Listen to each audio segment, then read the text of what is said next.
Ciao a tutti e benvenuti a una nuova puntata di Magiane Lichten. Quello di oggi è un episodio speciale perché riprendiamo in mano il nostro glossario per rabboccarlo con tante nuove parole.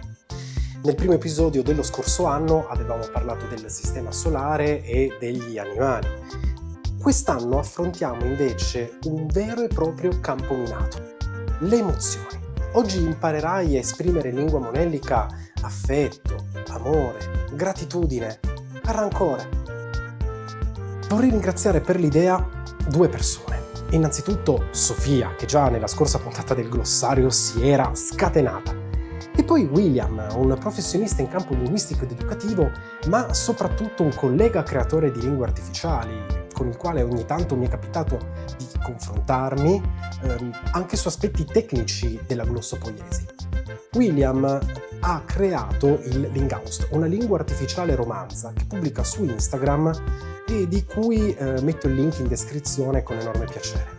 William parla italiano e altre 16 lingue, credo, ma è colombiano e vive in Colombia. E questo aspetto non è da trascurare. Oggi il monellico invade ufficialmente un nuovo continente e un nuovo emisfero, come un infestante. Che bello! Cominciamo con i sentimenti più comuni, più ricorrenti, quelli negativi. Odio, astio, disprezzo ci prendono quotidianamente per mano accompagnandoci attraverso le innumerevoli insidie progettate da coloro dai quali siamo ricambiati. Odio si dice shik e il verbo odiare è shigin. Io ti odio, samshiku.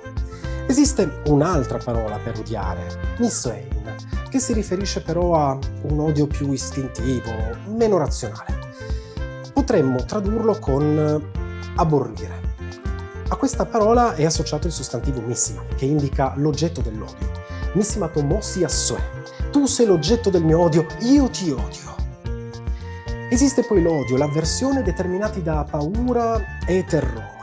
Stücko. E infatti l'aggettivo Stücker può significare tanto odioso quanto spaventoso. C'è infine un odio più lucido, consapevole, un odio che può essere calcolato o motivato da esperienze negative avute con una persona. In questo caso si utilizza il verbo weggjarin, che potremmo tradurre detestare, ma anche trattare con ostilità. Analogamente l'aggettivo weggjar significa odioso, ma anche ostile, nemico. Weggjar è colui che si ha in odio. Non esattamente il proprio miglior amico, insomma. Continuando con le sensazioni meno piacevoli, come il caldo che sto provando in questo momento, c'è una temperatura terribile, entriamo nel campo dell'avversione e dell'antipatia. Esiste il verbo viavaglin, che significa letteralmente lanciare attraverso, ma ha anche una marea di altri petalosi significati, per esempio disunire, far litigare, calunniare, denigrare e pertanto rendere odioso. Mi rendi odiosa tua madre, frase tipica in un sereno contesto di coppia, si dice "Möchten so mosvagle dia", per citare a vuoto in comacose, cuoricini, cuoricini. Al verbo viavaglin corrisponde il sostantivo viavoli, che identifica la calunnia, ma anche l'inimicizia, l'antipatia e l'avversione. Il medesimo concetto si può esprimere anche con la parola antoepatti, letteralmente la sofferenza davanti a qualcuno, che indica un'antipatia istintiva, non necessariamente motivata da questioni più serie di "è biondo". Quando invece l'antipatia sfocia in una sana ripugnanza, ecco che corre in nostro aiuto il sostantivo emantotiti. In questo caso l'aggettivo antipatico può essere tradotto oeantoi. Ma se volviamo la ripugnanza in disprezzo, ecco che dobbiamo usare un'altra parola, violishma. Il verbo disprezzare è violissin, ma non solo. Esiste infatti un altro modo per dire ti disprezzo, cioè il verbo quespiu. Sampiu quesh significa ti disprezzo, ma letteralmente vuol dire un'altra cosa. Ti sputo addosso. L'oggetto del nostro lancio di saliva risulta pertanto spregevole, jour, che significa anche brutto, inutile, insignificante. Questa spregevolezza si chiama giurottiti e si riferisce tanto alla bruttezza estetica, superficiale, quanto a quella interiore, ma anche all'inutilità di una persona. Per dire che si ritiene qualcuno spregevole, vano o inutile, si usa il verbo giurissin. Ti ritengo spregevole, sam giurissu. Questa spregevolezza può generare angoscia, ansia, inquietudine. La parola più comune per esprimere questi concetti è goni, un sostantivo che significa anche angolo. Quando l'inquietudine si fa sentire anche sotto l'aspetto fisico, portando a uno stato di affanno, si usa muerrina. Quando invece diventa quasi un tormento, è meglio scegliere dimoni, legato al verbo essere ansioso, essere inquieto, essere irrequieto, dimunein. Il verbo inquietare si dice ashcin. Quando qualcosa più che inquietare irrita, è meglio usare il verbo inasprire, usato non solo in senso figurato, ma anche nel significato di dare un sapore aspro, cioè pierkenning. Lo stadio successivo è far adirare, ossia orgissin. Ecco che quindi arriviamo all'ira, alla rabbia. Il sostantivo è jolie, che con il francese è un falso amico delizioso. Questa rabbia può essere causata da un'offesa. L'offesa può essere qualcosa di ingiusto, abiki, o ancora un abuso o un oltraggio, hybrishma. Proprio da quest'ultimo sostantivo derivano sia il verbo hybrissin, offendere, sia tutta una serie di parole che appartengono al medesimo campo semantico, parole cioè che condividono la stessa area di significato. Il verbo pi hybrissin, per esempio, significa insultare. Quindi sam hybrissu significa ti offendo, mentre sam hybrissu pi significa ti insulto. Introduciamo qui i verbi separabili. Come vedi all'infinito il verbo pi hybrissin è unito e la particella pi è all'inizio del verbo. Quando invece il verbo viene coniugato, la particella si stacca e segue il verbo. Tratteremo questo argomento in modo approfondito in un prossimo video. Penso insieme agli avverbi modalizzanti, che sono un'altra peculiarità piuttosto interessante. Per non perderti le prossime lezioni, ovviamente segui il canale e attiva la campanella per le notifiche. La rabbia determinata da un'offesa porta a una sola conseguenza.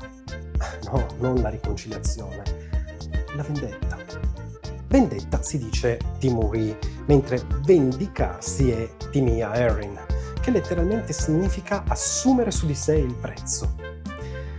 Questa vendetta è marcata da dolore, lippi, frustrazione, viakulma, gelosia, chonni, invidia, chonri, imbarazzo, amijanni e, a seconda dei casi, misantropia, misandria e misoginia, misue anshpi, misue andri, misue gunagi, tutti sostantivi legati al verbo misoein, aborrire, che avevamo visto prima. Questo succede quando si ritiene di aver subito un qualcosa che possiamo chiamare ashgyo. Questa parola racchiude in sé tutta una serie di concetti: la vergogna, l'infamia, l'ignominia di aver subito una vashgani, una calunnia. Il verbo calunniare è vashgani. Tu mi hai calunniato, si dice mas vashganaka. Quando si riesce a soddisfare la propria sete di vendetta, si è come divisi a metà. Da un lato si prova un senso di colpa, yameshro, intriso di tristezza, shtenotiti. Dall'altro, ma è meno comune, si percepisce il proprio pentimento, meshmuelli. Ci si ammanta di compassione, auto. Si concede persino il proprio perdono, symnoj. Soffermiamoci su quest'ultima parola, symnoj. Il perdono letteralmente significa conoscenza con qualcuno. Anche il verbo perdonare letteralmente si traduce conoscere con. Symnushkin. Perdonami si traduce manushk sym, letteralmente conoscimi con. Il perdono porta a una reciproca conoscenza, a una più profonda intimità, a un senso di velvodidi, di fratellanza. Questo accade nel raro caso in cui la sete di vendetta non si risolve in una scia di sangue. Quindi siamo solo nel campo delle ipotesi, ovviamente. Qualcuno solleverà il dito e dirà che ci sono anche dei sentimenti positivi. Ok, supponiamo che sia vero. Il sentimento più alto e puro è kar, l'amore. L'amore si declina in più gradi, dall'affetto, agapishmo, all'amore delle fiabe, il vero amore, aligi kar. Ma c'è un concetto ancora più alto, l'amore puro e incondizionato. Per questo concetto si usa la parola "jdagjo", mentre l'atto di amare con tutto se stesso si traduce con il sostantivo "jdagna". Il verbo legato a questi concetti è "jdagin", ossia provare un profondissimo affetto, mentre il verbo amare in generale è "dekari". L'amore fisico, l'amore carnale, si chiama erashmo. L'azione di amare carnalmente, la sessualità, si dice invece oerash. Oerash è anche un aggettivo che significa amato, desiderato. La passione carnale, il desiderio sessuale, l'eros, è oerush. Il verbo amare nel senso di provare un desiderio carnale è erain, mentre il verbo avere rapporti sessuali è erashdoin. Tutte queste ultime parole, se precedute dalla particella yom, che significa uguale o comune, hanno il medesimo significato ma limitatamente al mondo omosessuale.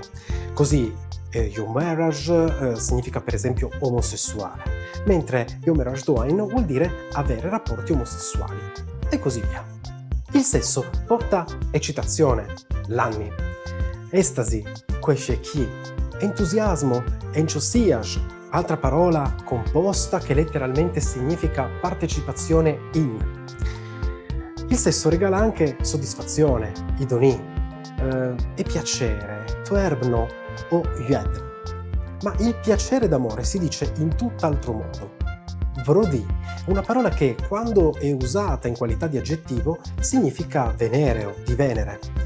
Il monte di Venere è infatti Vrodi Or. Or vuol dire proprio monte o montagna. Nella scorsa puntata avevamo già imparato, tra le altre cose, i nomi dei pianeti del Sistema Solare. Ecco, Venere si dice Vrodiddi. Un'altra sfera è quella legata all'amicizia. Amico si dice Karatti o anche Pio, mentre amicizia è Pilotiti. Pio è anche un aggettivo e significa caro, diletto. Lo stesso concetto si può esprimere in modo ancora più sentito e affettuoso con l'aggettivo Ahabish, amato nella sua unicità. Tra i vari modi per dire essere amico di c'è anche il verbo Syumeddin, specie nell'accezione di essere confidente o essere complice.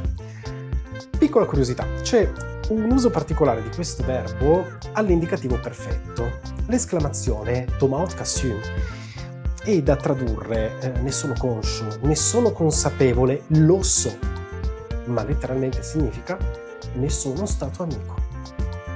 Tra i tanti sentimenti positivi che non abbiamo ancora trattato ci sono la gioia, la felicità e tutte le sensazioni che scompaiono quando si parla di geopolitica. L'allegria si chiama Ovrosjönni, mentre gioia e felicità hanno tante possibili traduzioni. Koleddi, Aum, che vuol dire anche bianco, e poi due parole che sovrappongono il concetto di felicità con quello di fortuna, analogamente a quanto avviene in tedesco con il sostantivo Glück. Ovu e Oademoni, letteralmente lo spirito buono. Perché una persona sia felice e generi felicità, serve che abbia fiducia. Questo concetto si può tradurre in due modi simili. Se si intende un concetto che porta a lealtà, si usa pisht. Se si intende invece un sentimento più cieco, istintivo, si usa pishti, che indica anche la fede in senso religioso. Serve anche che la persona felice che porta felicità sappia provare gratitudine e riconoscenza, o charity, riguardo, sevash, rispetto, vidi, stima, tim, attaccamento, spodi. Ciò che muove l'uomo è in realtà tutt'altro. È la tensione, la prontezza, ossia rektvenni. Quando si tratta di una tensione della mente, la traduzione più corretta è sintonie, sostantivo che significa anche sintonia e accordo musicale. Bene, questa tensione genera delle aspettative, il vidi, che possono essere speranze, welbishma, o timori, ovno. I timori generano paura, vedio. Aver paura di si dice veddin, un verbo transitivo. Ho paura di te si dice samveddu. Mi spaventi invece è mastedisse, perché il verbo spaventare è vetissimo. Tale orrore, biovidro, porta a sofferenza, patti e infine a odio. Ed ecco che il ciclo ricomincia da capo. Questo video sarebbe potuto durare altri 50 minuti. Mancano tanti sinonimi, tante sfumature di significato, così come mancano ancora tanti sentimenti e tante sensazioni. È ora però di darci un taglio, è ora di renderti libero, ma prima, dopo questa visione, che cosa provi? Provi angustia, Schlich o sollievo, Kopfschmerz? Pensaci, alla prossima, ma già in Licht.